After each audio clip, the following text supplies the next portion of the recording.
Hello friends, welcome to the new episode of my channel. আমি Prince এবং আজকে এই ভিডিওতে একটা বক্তব্য নিয়ে কথা বলবো। এই বক্তব্যটা দেখছি চারপাশে একটা বিরাট পরিমাণে আলোচনা হচ্ছে, খুব বাজে রকম ঘটনা ঘটছে এবং যে জিনিসটা ঘটছে আই থিঙ্ক সেটা ঠিক হচ্ছে না। তো যে কারণে মনে হলো এটা নিয়ে আলোচনা হওয়া দরকার।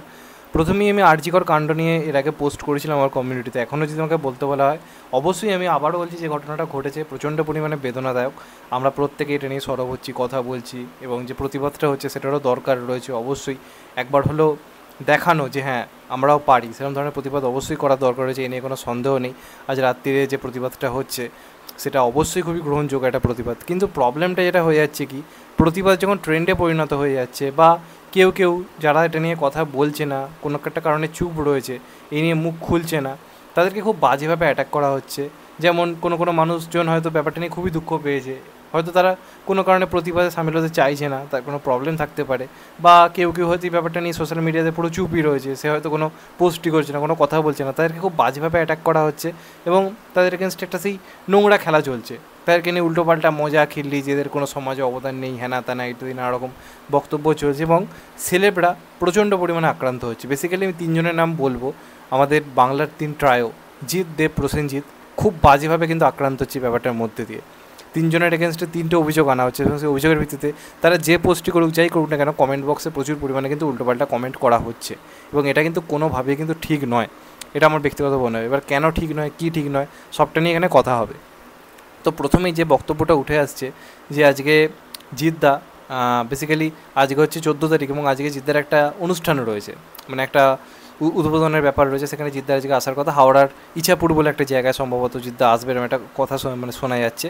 তো সেটা জিদ্দা যাচ্ছে আজকে, নিজে আর কি জানিয়েছে কালকে। সেটা নিয়ে অনেকের বক্তব্য যে এই অনুষ্ঠানটা কী করে জিদ্দা করছে আজকে, এটা কখনই হতে পারে না একটা ভালো মানুষের কাজ। এটা জিদ্দার এগেনস্টে অভিযোগ। দেবদার এগেনস্টে অভিযোগ যে দেবদা প্রথমে কেন খাদান বললো 14 তারিখে টিজার আনবে, তারপর হঠাৎ করে নিজের সিনেমার নেগেটিভিটি হবে বলে হয়তো পিছিয়ে দিচ্ছে, এখন তো গিয়ে বিদেশে গিয়ে খালি ছবি ছেড়ে যাচ্ছে, এই ধরনের অভিযোগ। আর বুমবাদার এগেনস্টে অভিযোগ হচ্ছে সিনেমা নিয়ে যখন এত ক্যাচার হলো, বুমবাদা মাঠে নেমে লড়াই করলো, এখন মুম্বাই থেকে সিনেমা শুটিং করছে। তো এই হচ্ছে ব্যাপার। এবার প্রত্যেককে আমি দেখতে পাচ্ছি এরা যখন পোস্ট করছে তখনও কমেন্ট বক্সে এই মানুষগুলোকে গাল দেওয়া হচ্ছে, উল্টোপাল্টা বলা হচ্ছে যে এখন দর্শকের ভয়, অডিয়েন্সের ভয় পোস্ট করছে। মানে এরা কী চায় এদের কোনো আইডিয়া নেই। পোস্ট না করলেও বলছে, পোস্ট করলেও বলছে, মানে এদের এজেন্ট হচ্ছে একটাই, চলো এটা এখন ট্রেন্ড রয়েছে, যা তা বলি। এবার একটা কথা বলি আমি, যারা ব্যাপারটা নিয়ে চুপ রয়েছে তারাই খারাপ। আমি কিছু মানুষের তোমাদেরকে কথা বলছি যারা আজকে রাত্রিরে হয়তো অনুষ্ঠানে যাবে, কিছু মানুষ রয়েছে যারা বেশিরভাগজন কিন্তু নিজেদের স্বার্থে আছে। কেউ রিলস করবে, কেউ এটা নিয়ে ভ্লগ করবে, আবার কেউ রয়েছে যারা হয়তো মানে গিটার ফিটার বাজায় বা গিটার শেখায়, তারা আজকে গিয়ে কোনো প্রতিবাদী গান গাইবে। তার কারণ একটাই, তার গান থেকে তার গিটার বাজানো থেকে নতুন কিছু স্টুডেন্ট পাওয়া যায়। সব হচ্ছে এই কারণে। একটা প্রতিবাদ কেন আজকে রাত্রিবেলা আমি দেখতে পাচ্ছি বেশ কিছু জায়গায় তারা রীতিমতো সেই ফাংশনের মতো করে দিচ্ছে যে আজকে এসো, আমি আজকে এই গান করব, আমার একটা প্রতিবাদী গান রয়েছে, যারা আমার সঙ্গে মঞ্চে পারফর্ম করতে চান তারা চলে আসুন, এই ধরনের পোস্ট দেখা যাচ্ছে। এটা কেন হবে?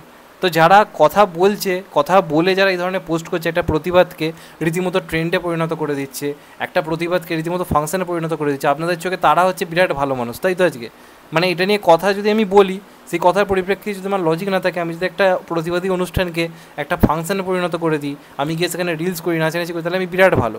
কারণ কেউ যদি মনে করে যে আমি এই ব্যাপারটায় পুরো চুপ থাকি, আমি ব্যাপারটা নিয়ে কোনো আলোচনা করবো না, তাহলে তাকে আপনারা গালমন্দ করবেন। আর অলরেডি তো মেয়েদের সঙ্গে ঝামেলা শুরু হয়ে গেছে।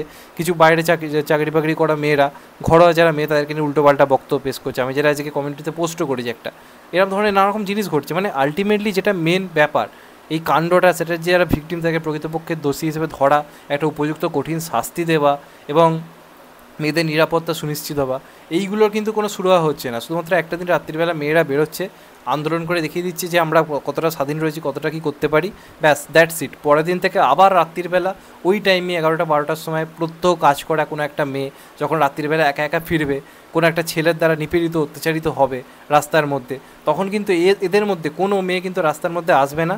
ঠিক ওই পাশের ঘর থেকে রাস্তায় আর্তনাদ শুনতে পাবে আর বলবে, ও বাবা, ওটা তো পুলিশ কেস, আমাদের এই ব্যাপারে নাক না গলানোই ভালো, একটা কাজ করো, জানলাটা বন্ধ করে শুয়ে পড়ো। এটাই তো দিনের শেষে হবে। এরকম তো কত প্রতিবাদ দেখলাম, কত আন্দোলন দেখলাম।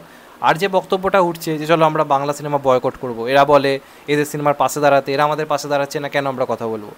প্রশ্ন এটা উঠছে কি, এই যে ফিল্ম ফেডারেশনে এত কিছু হলো, জিৎ দেব তারপর বুম্বাদা প্রত্যেকে এত লড়াই করলো, এই ব্যাপারটা তারা লড়াই করছে না। দেখো, যার যেটাতে প্রবলেম হয় তো সেটা নিয়েই মানে লড়াই করবে। যার ঘরে সমস্যা লাগে তারা তো সেটা নিয়েই লড়াইটা করবে। আজকে জিৎ দেব, প্রসেনজিৎ, তারা যখন নিজেদের ইন্ডাস্ট্রির কোনো প্রবলেম হয়েছে তারা একজোট হয়ে লড়াই করেছে। এবার এই যে ব্যাপারটাতে যারা এত প্রতিবাদ করছে, আন্দোলন করছে, আজকে ধরো ফিল্ম ইন্ডাস্ট্রির কোনো একটা প্রবলেম হলো, এদেরকে রিকোয়েস্ট করা হলো যে সেলিব্রিটিদের পাশে এসে দাঁড়াতে, এটা নিয়ে পোস্ট করতে, টুইট করতে, কজন করে? আলটিমেটলি বাংলা সিনেমা তো অনেকেই দেখা কমিয়ে দিয়েছে, বয়কট করে দিয়েছে, তাও এরা প্রত্যেক দিন খাটছে, ইন্ডাস্ট্রির কথা ভাবছে। মানে এই তিনজনের কথা যদি বলা যায় পার্টিকুলারলি, প্রত্যেকটা সময় লড়ে যাচ্ছে, ইন্ডাস্ট্রিকে বড় করার চেষ্টা করছে, অডিয়েন্স সাপোর্ট না পাওয়া সত্ত্বেও হিউজলি। তো তারা কিন্তু তারপর ইন্ডাস্ট্রিকে বড় করার চেষ্টা করছে, আর এরা ঘরে বসে বড় বড় ডায়লগ দিয়ে কোনোভাবে কোনো পাশে না থাকে, একটা দিন শুধু রাত্রির জেগেরা প্রমাণ করছে এরা সারা বিশ্বের পরিবর্তন এনে দিচ্ছে। তো এই ঘটনাটা যেটা ঘটেছে, প্রচণ্ড একটা বাজে ঘটনা ঘটেছে। আলটিমেটলি এটার কোনো বিচার হচ্ছে না। যে পরিবার, তার কিন্তু দুঃখ একই রকম রয়ে যাচ্ছে, কিন্তু এই কিছু মানুষ একটা দিনের জন্য রাত্রির জেগে নিজেদেরকে হিরো প্রমাণ করছে, আর যারা যারা এই ব্যাপারটা চুপ, তাদেরকে যাতা করা হচ্ছে। আমি তো দেখছি জিৎদেব, প্রসেনজিতের প্রত্যেকটা পোস্টে উল্টো পাল্টা কমেন্ট। তাদের কিন্তু সমাজে কোনো রকম কোনো ডেডিকেশন নেই, তাদের কিন্তু সমাজে কোনো রকম কোনো কন্ট্রিবিউশন নেই, বরং এই যে মানুষগুলো, তাদের অনেক কন্ট্রিবিউশন রয়েছে। আজকে বুম্বাদা ইন্ডাস্ট্রির এই যে কথাটা হচ্ছে জিদ্দার এই আজকের অনুষ্ঠানে যাওয়া নিয়ে, এই যে অনুষ্ঠানটা বুক করা হয়ে গেছে বহু আগে, হিউজ পরিমাণ টাকা পয়সা খরচ করে ইভেন্টগুলো করা হয়, সেটা বহু আগে থেকে ফিক্সড হয়ে গেছে, তখন এই ঘটনাটা ঘটেনি। এই যে ঘটনাগুলো, রেগুলার ইভেন্ট আজ থেকে 12, 15, 20 আগের দিন থেকে ঠিক হয়ে থাকে, এখন হঠাৎ করে একটা অনুষ্ঠান বাতিল করে দেওয়া মানে যে কতটা লস, সেই নিয়ে কিন্তু কোনো যায় আসে না, কোনো আইডিয়া নেই। খালি জিদ্দাকে নিয়ে উল্টোপাল্টা বক্তব্য শুরু, যে এরা একটা পাবলিক ফিগার, এরা আজকে যাচ্ছে। আরে পাবলিক ফিগার বলে কি তারা কি মানুষ নয়? আজকে দেবদার এগেনস্টে কথা হচ্ছে বিদেশে বেড়াতে গেছে, আরে ভাই মানুষটা তো এত কিছু করে কদিন একটু রিল্যাক্স হতে গেছে, সে আজ বেড়াতে গেছে বলে সে খারাপ হয়ে গেছে, তার মধ্যে তো সে পোস্ট করেছে। তো খাদান টিচার যখনই আনতো ভিউজ আসতো, কিন্তু সে তো করেনি, সে তো পিছিয়েছে নিজের লসটুকু। এই তো কালকে বাবলি রিলিজ তো পিছোচ্ছে না, বাবলি তো কালে রিলিজ হচ্ছে, তার মানে কি রাজদা খুব বাজে একটা লোক, শুভশ্রী বলে খুব বাজে একটা লোক? মানে এইভাবে বিচার হচ্ছে জিনিসগুলো, তাহলে তো ভাই প্রবলেম রয়েছে তোমাদের মানসিকতাতে। তো এই জিৎ হোক বা দেব হোক বা প্রসেনজিৎ হোক, এদের কারোর এগেনস্টে এই ধরনের বক্তব্যটা আনা উচিত নয়। এরা প্রচণ্ড পরিমাণে ইন্ডাস্ট্রির কথা ভাবে, যখনই বিপদ আপদ হয়েছে সাধারণ মানুষের পাশেও আসার চেষ্টা করেছে অনেক সময়। আজকে তাদের এগেনস্টে যদি এই ধরনের বক্তব্য আসে, সবাই আজকে ভুলে গেল যে কোভিডের সময় দেবদা কীভাবে পরিযায়ী শ্রমিকদের পাশে দাঁড়িয়েছিল, তখন কিন্তু সবাই লাফিয়ে লাফিয়ে পোস্ট করছিল, ব্যাস আজকে সবাই ভুলে গেল। মানে পাবলিক ফিগারদেরকে টেকেন ফর গ্র্যান্টেড নিয়ে নেওয়া যে ব্যাপারটা, সবাইতে এদের ঘাড়ে সব দোষ চাপিয়ে দেওয়া, এটাকে আমি পুরোপুরি ধিক্কার জানাই। এবং এই ঘটনাটা খুব নোংরা হচ্ছে, প্রচণ্ড পরিমাণে বাজে পরিমাণে বুলিং হচ্ছে এই তিনজনকে নিয়ে, যেটা কখনোই এরা ডিজার্ভ করে না, কোনোভাবেই ডিজার্ভ করে না। এই জিনিসগুলোর সঙ্গে আন্দোলনে নামা দরকার, আমি বলছি না, অস্বীকার করছি, কিন্তু আজকে হয়তো একদিন কেউ নামলো, নেবে কাল থেকে তাকে আর পাওয়া গেল না, সেটা ভালো নাকি আমি সোশ্যাল মিডিয়াতে একটা পোস্ট করে আমি চুপ থাকলাম সেটা ভালো? মানে জিনিসটা কি লোক দেখানো পর্যায়ে চলে যাচ্ছে, যে আমি আজকে যদি এসে সারা রাত্রির থেকে তোমাদের পাশে দাঁড়িয়ে তাহলে আমি ভালো, নিজেদের কাজকর্ম ফেলে যত ইম্পর্টেন্ট কাজ থাকুক না কেন, আর না যদি থাকি তাহলে আমি খারাপ?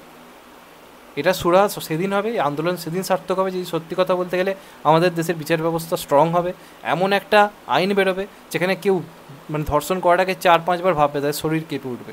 যতদিন না সেটা হচ্ছে, এইভাবে তো আটকানো যাবে না। আর মানে এই হচ্ছে, এটা বেশি ব্যক্তিগতভাবে ব্যাপারে, এর থেকে বেশি বড় কথা আমি বলতে চাই না, আর বললে কী হবে। কিন্তু এই ব্যাপারটা নিয়ে মনে হলো কথা বলা দরকার, যে কারণে বললাম। তোমরা তোমাদের মতামত অবশ্যই জানিও ব্যাপারটা নিয়ে, আমি ঠিক নাকি ভুল অবশ্যই কমেন্ট করে জানিও। আর চ্যানেলটা নতুন হলে চ্যানেলটাকে সাবস্ক্রাইব করে দিও and get the bell icon. ভালো থেকো সবাই, টেক কেয়ার, নমস্কার, আবার দেখা হবে কত ভাই, সবাই ভালো থেকো, সুস্থ থেকো, টেক কেয়ার, আবার দেখা হবে।